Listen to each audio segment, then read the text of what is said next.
morning dear students.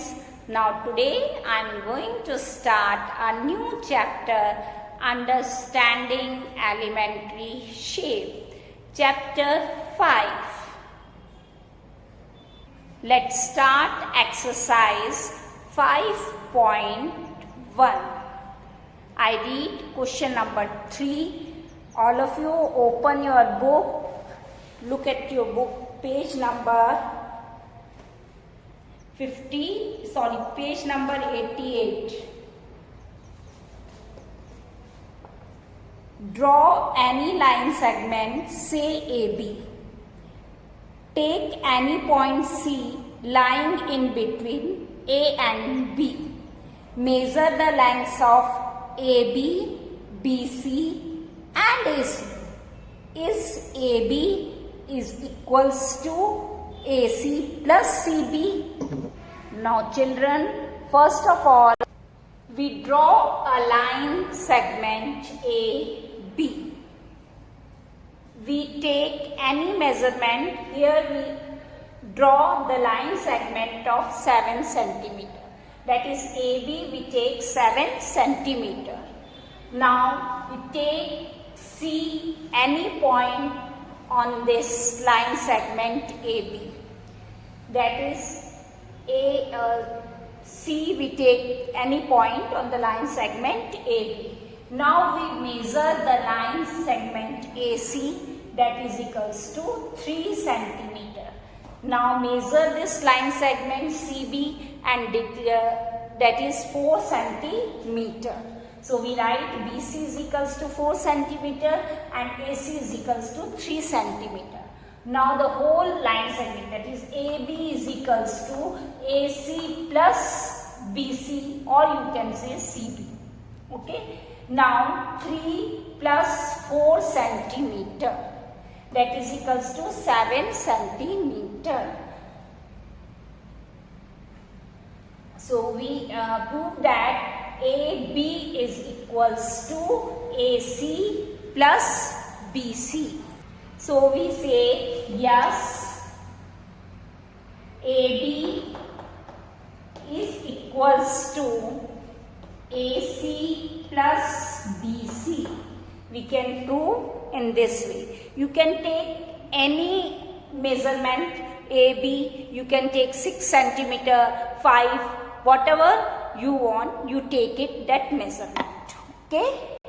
Now I read question number 4. If A, B, C are 3 points on a line. Students, you remember, if 3 points on a straight line, then we say that points are said to be collinear points. If 3 points are not in a straight line, then we say that points are not collinear or non-collinear. On a line such that AB is equals to 5 cm, BC is equals to 3 cm and AC is equals to 8 cm. Which one of them lies between the other two? Now again here the measurement is given. AB is equals to 5 cm, BC is equals to 3 cm and AC is equals to 8 cm is given. Now AB plus BC is equals to 5 cm plus 3 cm, that is equals to 8 cm is equals to AC. 8 cm is given, that is AC. So if we add these two, then comes 8 cm, that is equals to AC. वो AC के equal है. Therefore, the B lies between A and B. So we can say that the point B lies between A and B. A और B के बीच में वो lie करेगा. Now I read question number 5 from the. Now question number 5. Verify whether D is the midpoint of AG. Now children, first you understand the meaning of midpoint.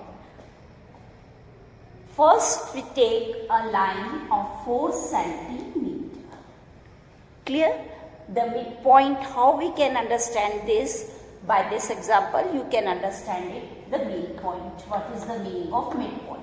Suppose the line segment is AB. Now you understand the meaning of line segment. It has a fixed length. It has two end points, starting point and end point. This line segment is 4 centimeter. Now we take this 4 centimeter line divided into two equal parts. How we divide it? 4, the half of 4 is 2. So here 2 centimeter and here is 2 centimeter. So this point divides the line segment AB in two equal parts. It means we can say AC is equals to CB. Both the parts are equal. So C is the midpoint of AB. Midpoint का मतलब क्या है कि जो वो divide कर रहा है इस लाइन सेगमेंट को, उसके दोनों पार्ट्स इक्वली डिवाइडेड हो. They are divided into two equal parts. Now you can understand this very easily that from here we verify that D is the midpoint of AG. We can prove this. How we can prove this? The line segment AG, then up to AD we counted how many parts be there. That is, from here we counted this is 1, this is 2 and this is 3, because we proved that D is the midpoint of AG. So AD, how many units? 3 units. Then we count DG. Then 1, 2, 3. How many units? 3 units. Both the parts are equal. Both the measurements are equal. Here is also 3 units and here is also 3 units. So we can say D is the midpoint of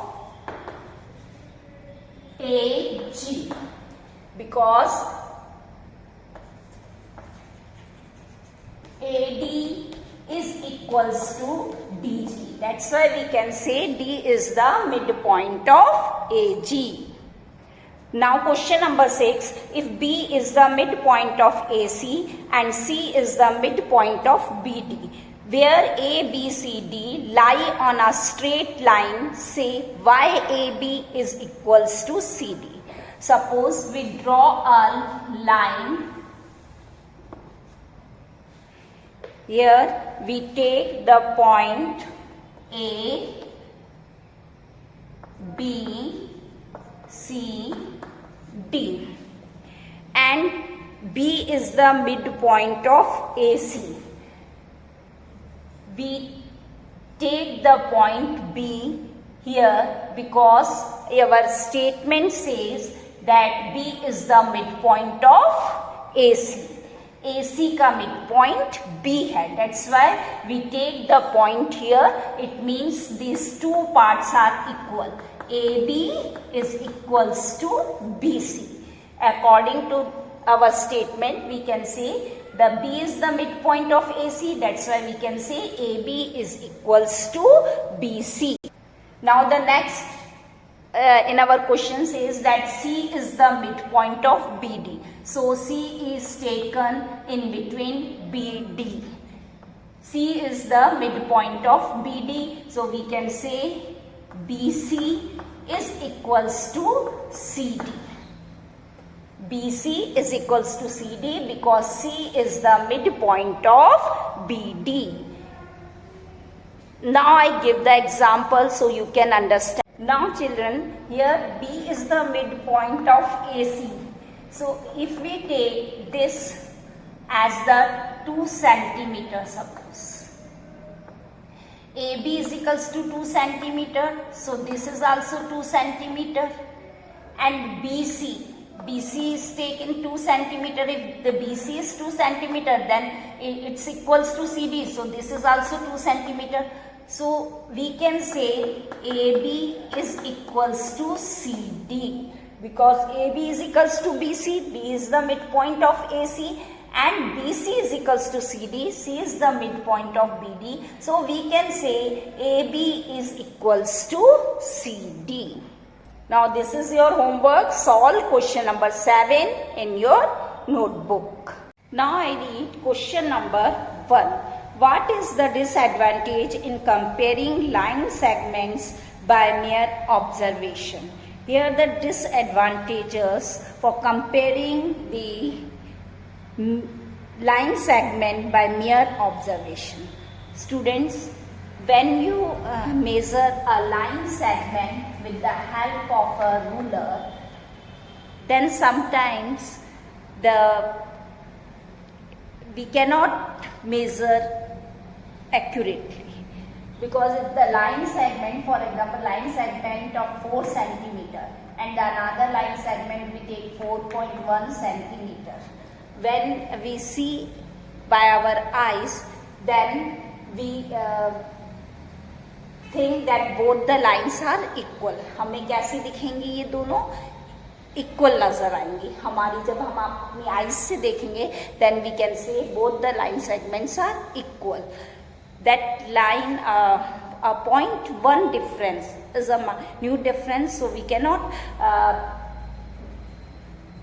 imagine by our eyes. When we see, then we can say both the line segments are equal. So we can write, if we compare line segments by observation, we might err in correctly judging the lengths of the segments. We can compare the lengths but not estimate the exact length of the line segment. This is the disadvantages. Now the second question, why is it better to use a divider than a ruler while measuring the lengths of a line segment? Students, you know, a line segment generally we can measure with the help of a ruler or a divider.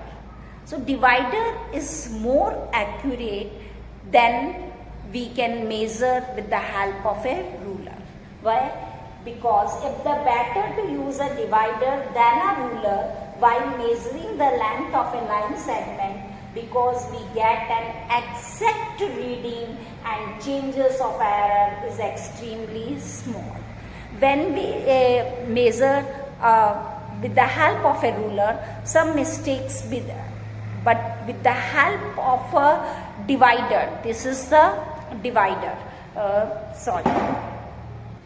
This is the divider. If we can measure a line segment with the help of this divider, then the accuracy comes. For example, this is a line segment.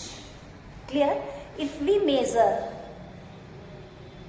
it with the help of a scale, suppose this is the 4.1 centimeter. If we measure with the scale, then the line that is very thickness line, then we avoid it and the mistake, the error comes. But with the help of a divider, that one end we put like this and the other end we put like this, then exactly we can measure it. The accuracy comes in our measurement. We can measure the line segment accurately.